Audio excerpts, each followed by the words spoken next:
Hello students, आज हम कक्षा 9 की गणित की प्रश्नावली 8.1 का नवा प्रश्न हल करते हैं।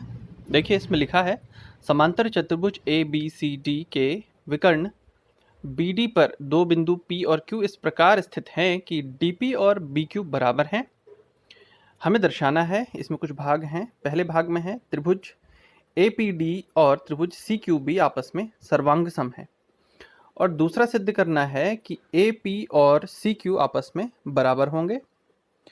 तीसरे भाग में त्रिभुज AQB और त्रिभुज CPD को सर्वांग सम सिद्ध करना है। चौथे भाग में AQ को CP के बराबर सिद्ध करना है। पांचवें भाग में APCQ एक समांतर चतुर्भुज है, ऐसा हमें सिद्ध करना है। तो देखिए इसे किस तरह से सिद्ध करते हैं। कि इस प्रश्न में हमें ABCD एक समांतर चतुर्भुज दिया हुआ है, और इसमें हमें सिद्ध करना है कि त्रिभुज APD, ये रहा APD, और त्रिभुज CQB इस तरफ, ये दोनों आपस में सर्वांग सम होंगे। यदि आप इनको स्पष्ट नहीं देख पा रहे हैं तो चलिए इन्हें छायांकित कर लेते हैं। ये देखिए, हमने इन्हें छायांकित कर लिया है। अब देखिए, हमें जानकारी क्या दी हुई है। हमें दिया हुआ है कि PD और BQ आपस में बराबर हैं, तो इसको लिख लेते हैं। साथ ही हमको मालूम है कि AD भुजा और BC भुजा आपस में बराबर होंगी। क्यों होंगी? क्योंकि ABCD एक समांतर चतुर्भुज है, और हम जानते हैं कि किसी समांतर चतुर्भुज की आमने सामने की भुजाएं सदैव बराबर होती हैं। इसलिए हम कहेंगे BC और AD बराबर है। BC AD हो गए बराबर। कारण आपको मैंने बता दिया है, हम जानते हैं। तीसरी बात भी हम जानते हैं। देखिए, यहां पर ADP कोण की अगर हम बात करें, इस तरफ ये जो कोण बना हुआ है, यह कोण CBQ कोण के बराबर होगा। क्यों? क्योंकि ये एक एकांतर कोणों का युग्म है। कैसे? क्योंकि हम जानते हैं समांतर चतुर्भुज में आमने सामने की भुजाएं बराबर एवं समांतर होती हैं। तो दो समांतर रेखाओं को यदि एक तिर्यक रेखा इस तरह से प्रतिच्छेद करे तो यहां पर बनने वाले कोण कहलाते हैं एकांतर कोण। अतः हम कह सकते हैं कि कोण ADP और CBQ आपस में बराबर हैं, क्योंकि ये दोनों ही कोण एकांतर कोण हैं। इन्हें लिख लेते हैं। ये लिख लिया है। क्यों ये बराबर हैं ADP और CBQ? क्योंकि ये एकांतर कोण है। आप चाहें तो इस बात को लिख लें, यहां पर अभी जगह नहीं बची है तो मैं नहीं लिख रहा हूं।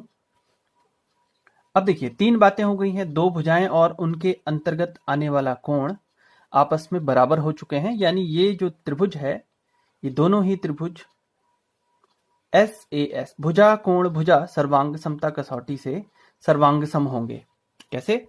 ये देखिए, ये हमने दो भुजाएं बराबर दिखाई हैं, यहां पर भी भुजाएं बराबर दिखाई हैं, और यहां पर क्या दिखाया है? कोण बराबर दिखाया। तो SAS कोण है, दोनों भुजाओं के बीच आ रहा है, इसलिए हम कहेंगे SAS सर्वांग समता कसौटी से ये दोनों त्रिभुज जो हमने सिद्ध करने थे APD और CQB आपस में सर्वांग सम होंगे। तो ये पहला भाग इसका, इस प्रश्न का सिद्ध हुआ।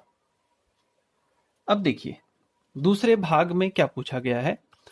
दूसरे भाग में पूछा है हमसे कि क्या आपको दिखाना है कि CQ और AP आपस में बराबर होंगे।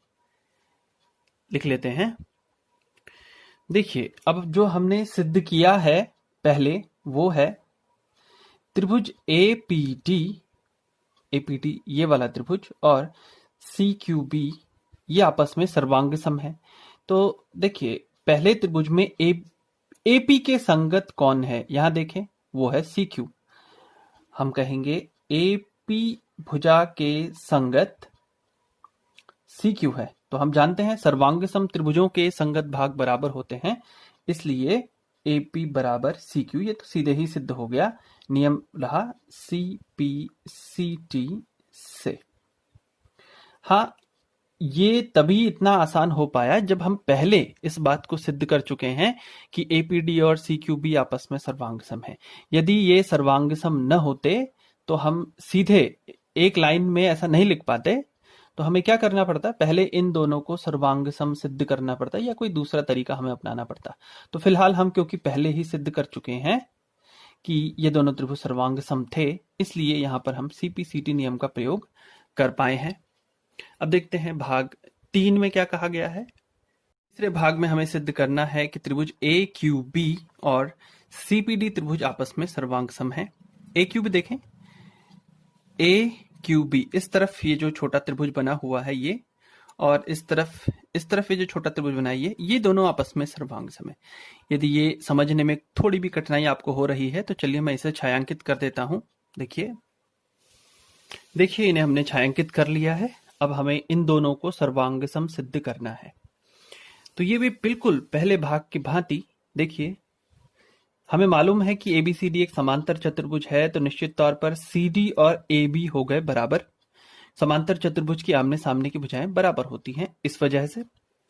दूसरी बात देखें, इस तरफ ये जो कोण बना हुआ है, ये देखिए कोण अगर हम लिखें इसको PDC या CDP आप कह सकते हैं।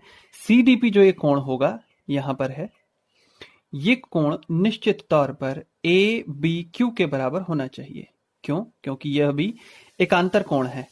जब ये दोनों भुजाएं AB और CD समांतर हैं, उन्हें एक तिर्यक रेखा BD प्रतिच्छेद कर रही है, तो इस प्रकार देखिए एक Z आकृति बन रही है।